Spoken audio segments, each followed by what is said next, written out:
প্রতিদিন ব্লগের শুরুতে ছন্দ দেই, আজকে দিতে পারলাম না, তার জন্য সরি। তাই আমরা এত রাতে খাইতে গেলাম শিরবুদ্দির ভাইরাল মুড়ি। হ্যালো গাইস, কি অবস্থা সবার? তো আশা করি সবাই ভালো আছেন। It's me Riyad blog, welcome to our new video. তো আজকে আমরা যাচ্ছি শিরবুদ্দি।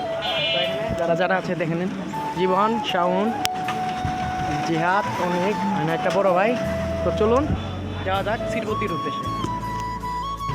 এখন আমরা তেল লুট করে সোজা বক্সিগঞ্জ দিয়ে শিরবুদ্দির উদ্দেশ্যে রওনা দিলাম।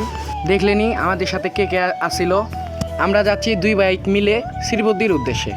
বাজারে অনেক যানজট থাকার কারণে ভিডিওর কোয়ালিটি ওরকম ভালো হয়নি, আমার ক্যামেরাও ততটাও ভালো না। তো রাত্রে আমরা ভিডিও করছি, যেটুকু আমরা ভিডিওর কোয়ালিটি পেয়েছি তাতেই আলহামদুলিল্লাহ।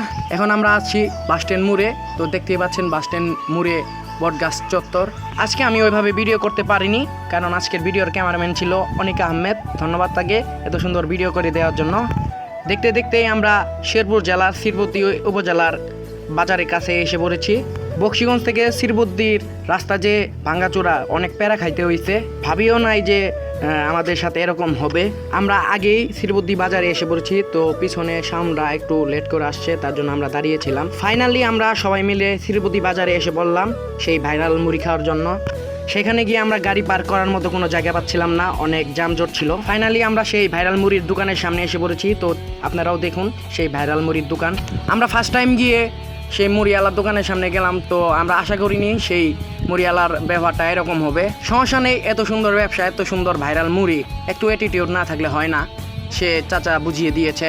সেখানে 20 টাকা থেকে শুরু করে 4 থেকে 500 টাকার পর্যন্ত মুড়ি খাইতে পারবেন। সেখানকার মুড়ি অনেক স্বাদ ছিল, যা বলে বুঝাইতে পারবো না।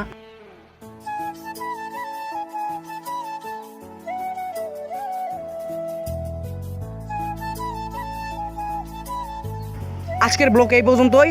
নেক্সট ব্লগে আবার দেখা হবে। সবাই ভালো থাকবেন, সুস্থ থাকবেন। নেক্সট ব্লগের জন্য অপেক্ষা করবেন। আল্লাহ হাফেজ।